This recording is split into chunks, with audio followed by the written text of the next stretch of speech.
$25 a month on my cable bill. And my daughter, who had a telephone in her room that she never used, and that was an additional $12. So, taking control of your finances means being able to see what you have coming in, what's going out. Are you even? In other words, do you have the same coming in as going out? And does that give you an opportunity to save money for your future and some of those goals that you've wanted to accomplish? You may discover that you have more going out than you have coming in. And then where you have to be willing to take the necessary steps to trim expenses. True, Jeff, and yet sometimes it's not as easy as others. For instance, in my practice, I saw a number of people who were living very frugally, living within their means. Unfortunately, they simply were not earning enough to have the standard lifestyle. And in those cases, if they were unable to get a higher paying job or a second job, the only solution was, well, let's face it, Jeff, we've got two variables. We've got income and we've got expenses. If you can't increase income, you've got to trim expenses. What do you do if expenses are at the rock bottom? The individual may need to get a roommate or sometimes even on their feet financially. So different cases, different people, different incomes and expenses.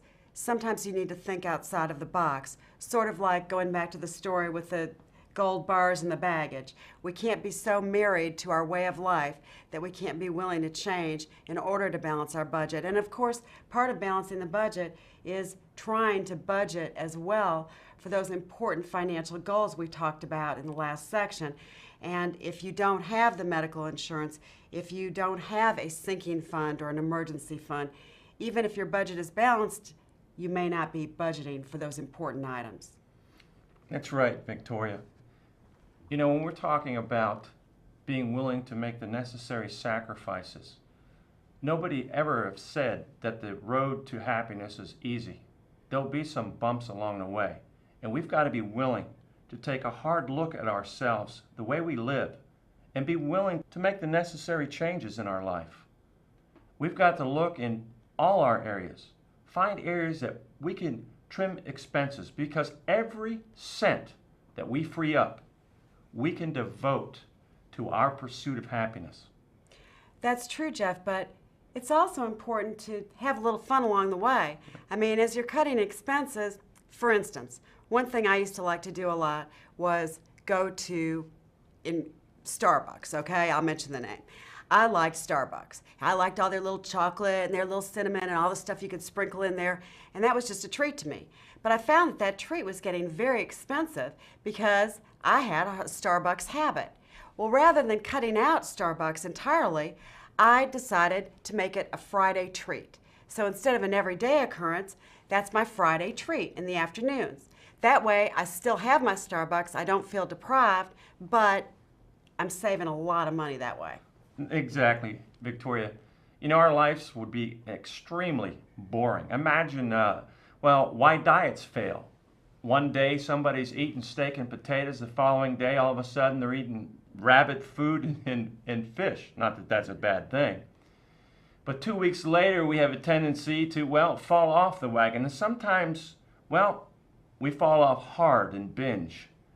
So even in our financial lives, we have to be realistic. It's not just a matter of cutting everything out, but cutting things out smart.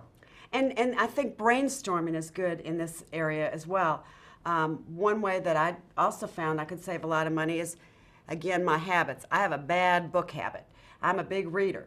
And so I even had the frequent reader card at the bookstore, the frequent buyer card, I should call it. Anyway, I decided that I was spending way too much money on books and that I could still enjoy all my authors and all the latest bestsellers, but just, again, as you said, patience, discipline. I wait until they come out in paperback, or better yet, I get the hardcovers at the library. If I get there at the right time, I can get them. So there's a lot of different ways. It's just a question of brainstorming. It's about what you're willing to do. Are you willing to take public transportation? Are you willing to take your lunch to work with you, maybe your snacks? Are you willing to do, well, are you willing to do without some of those things that you like? Or focus more on the need and not the want. Exactly. One final point as we're creating and monitoring our spending plan is just that, to monitor it, to track it, to find out where we're going right and where we're going wrong. And in order to do that, everyone has to keep proper financial records. And for some people, I know this can be a daunting task because they're not exactly sure there's so much paper coming into their homes each month, they're not exactly sure what to keep and what to discard. My personal file system includes a separate folder for tax expenses. That would be one that everyone would have. Banking accounts, other accounts, as in my credit card account, medical bills, automobile expenses, insurance, travel, home expenses, and a miscellaneous file. Those are the ones that seem to fit my life and my situation. You may have different categories or additional categories. It's not hard to do this. Once you start it and get your little filing system set up, it's really pretty easy, and it prevents a lot of extra paper lying around your house. It's just a new habit to learn, and that's what we're here to do today, is to learn some new habits to give us greater control over our financial situation so that we can better pursue our happiness. Now let's review. It's not a budget, it's a spending plan. It is your money, you get to choose how to spend it. Without a spending plan, it's hard to achieve your goals. It is crucial for you to have accurate numbers on what is coming in and what is going out.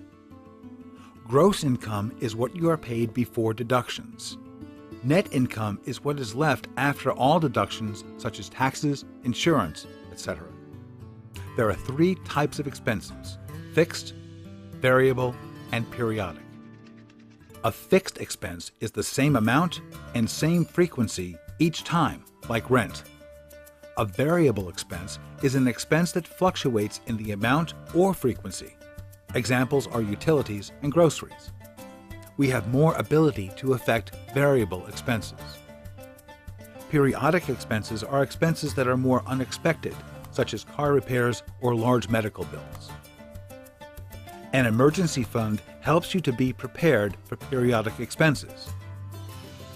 All income and expenses must be calculated on a monthly basis. There are many tools to help you make these calculations. Refer to the workbook that goes with this video or the credit counseling program on Hummingbird's website. Before finalizing your expenses, try to track every penny you spend for at least a week, but a month is best. If you write down everything you spend, you will discover money leaks. Once you have an accurate picture of your monthly income and expenses, examine the results. Are you spending more than you have? Are you covering your expenses but have nothing left over? Have you identified any money leaks or wasteful expenses that